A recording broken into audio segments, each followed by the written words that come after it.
Thank you. Thank you, Steffi. I love this conference for a lot of reasons. I get to meet a lot of people and I get a lot of new ideas. I'm going to take 30 seconds to what I will consider maybe a little bit of a rebuttal to the last panel you heard. And I'm going to tell you a quick story. It's 2008, Silicon Valley, presidential election. One of the major candidates comes to Silicon Valley. There were about a dozen of us seated in a private lunch. John Chambers, Craig Barrett, who was running Intel. The candidate came in and asked one question. He said, if I get elected president of the United States, what do you want me to do for Silicon Valley? We'd asked John Chambers to be our spokesman, so we weren't all talking. And John said, we're not going to tell you his name, we need two things. One, we need you to get rid of Sarbox. That was the Sarbanes-Oxley law that was designed for honor among big companies. And number two is more important. We need you to promise not to do anything else while you're president. I grew up at Hewlett-Packard where the rule was you hire great people and you trust them to do the right thing. And I remember talking to Packard one day, and he said, if you don't trust them, you can't make enough rules to govern them because they will find a way around every rule. End of speech. All right. When Steffi called, I was off for a bucket list trip. I just got back yesterday from the Antarctic, and I've had since the beginning of the year to think about what I want to tell you. And it really goes like this. We really are just at the beginning. Paul, you asked me to come in the middle of last year and talk about the next big thing. And I think I said the next big thing in the middle of last year was mobile. We think mobile's the big thing now. It's just gotten started. You know, we carried bricks for a long time. What's the iPhone, 5, 6 years old? Took a long time to get to 1 billion. We're selling 1 billion a year. More than half the world isn't connected. If you go out from the time when we carried bricks to the iPhone, about 15 years, and you look out 15 years, nobody in this room can imagine how we're going to do all the things we do today, plus all the new things that people will think up, and even what it will look like. So I promise you, just looking at everything I see in Silicon Valley, we haven't started yet. But I didn't come to go down that path today. If I am right about what I'm about to share with you, it may be the most important thought I've had in a long time. If I'm wrong, I will have only wasted 10 minutes of your time. I think the next big thing is the biggest thing that's ever happened in terms of an opportunity and therefore in terms of a challenge. I'm certain it is going to happen. I don't know what the consequences of it are, and that's the subject of my talk. You're going to listen, I think, to Eric Brynjolfsson sometime here. Yes, and his book, The Second Machine Age, is probably one of the most important books I've ever read. It got me thinking, and I'm not going to steal any of his thunder. But let me go to the central thought. What we are doing, each and every one of us, is we are building technology that today is replacing labor with, in effect, capital. Machines, robots, printers, software, chips, and other accessories. Now, there are two ways to look at this.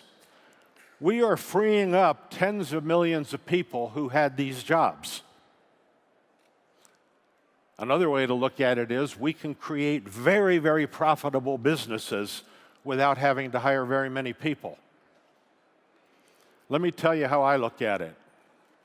We are replacing our customers, a large portion of our customers, and potentially taking away some large portion of the livelihood that they had to buy our products. Now, I don't want to get into a social political argument today. That's not what I came to do. I came to inspire you. The question that I want to ask is, what are we going to do with all of the people whose jobs we can replace? And that is the opportunity. How do we use the innovation and the technology that's in this room to kind of change 180 degrees? We used to build products and we'd go to customers and say, buy this and you'll save here. Put in an ATM machine and you don't need tellers. Put in an automatic switchboard and you don't need operators. Operators used to be the #1 single category of employment in America.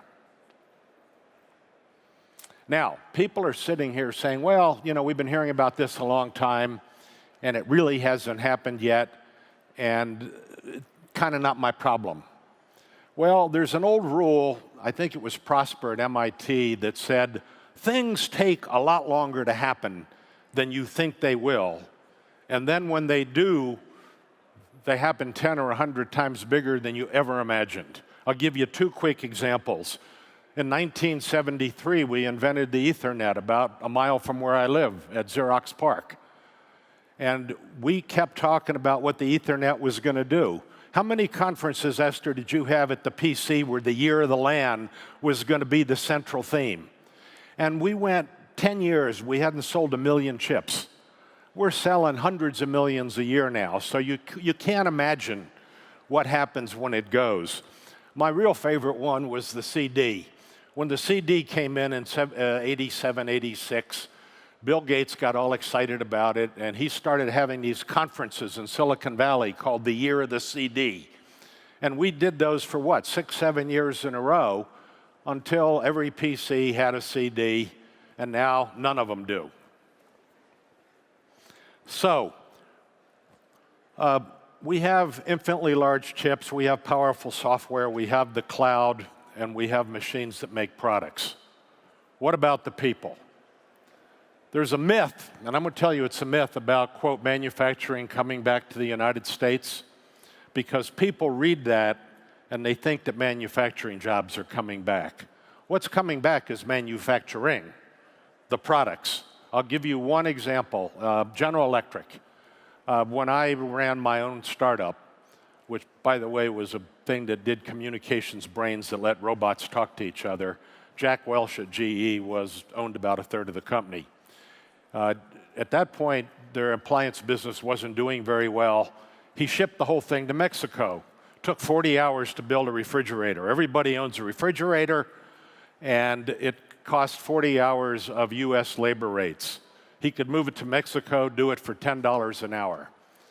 Nobody liked that, but it was the outsourcing that went on with globalization. He then told his lab, figure out how to build a refrigerator and get the labor out.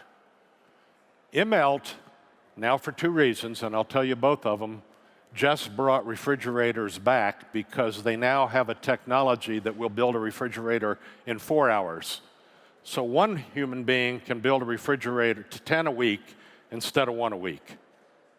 Now, he did that for 2 reasons. The main reason was he didn't like the business anyway and he wanted to sell it, but it had to be a profitable business to sell it. He just sold it. Today, and this is a prediction, and predictions are always subject to being really wrong. Today, we have farm to table as a major new movement. If you live in the right city, you can get same-day delivery. Let me tell you where I think this technology is going.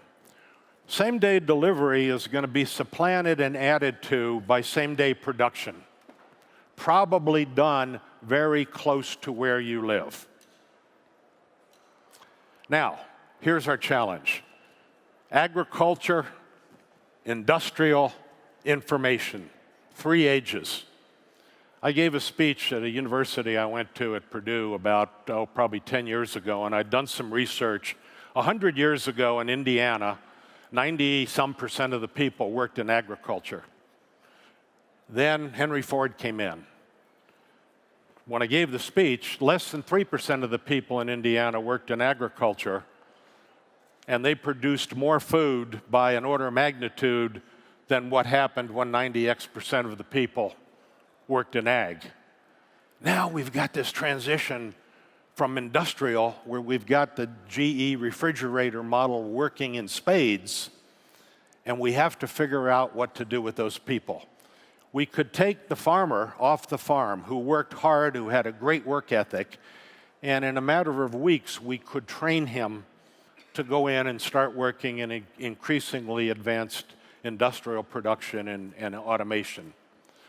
The challenge for everybody in this room is simply, how are we going to get through the transition with the current generation of people who, frankly, were not trained for the information age in the main?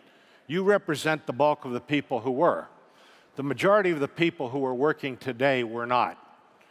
Now, what they did in the UK is marvelous, and it has to happen. You've got to learn coding in the first grade the same as you learn 2 and 2 in your long division tables. It's got to be endemic for everybody, because that's what the future is all about. But we've got a generation-long problem that we've got to address to figure out how we're going to build products that utilize people in meaningful ways. And I want you to do one of two things as we wander around here. Either come up and tell me, you know, Joe, you couldn't be more wrong, and here's why. Or say, you know, that's an interesting thought, and here are some ideas. I want to leave you with two thoughts. I think this may be the biggest challenge for this generation for much of the length of this generation. I had a CEO, and I'm going to call him up and get his permission to say his name. Suffice to say, he runs one of the 10 biggest companies in the world. We were having this conversation, and he said, you know, I think you're right. He said, but don't forget something, Joe. He said, capital, meaning innovation, that class of people exists with the permission of labor. Meaning, if you withdraw labor, I'll let you finish the sentence. It is my fondest hope that the answers to the dilemma and question I have posed are in this room. Thank you very much.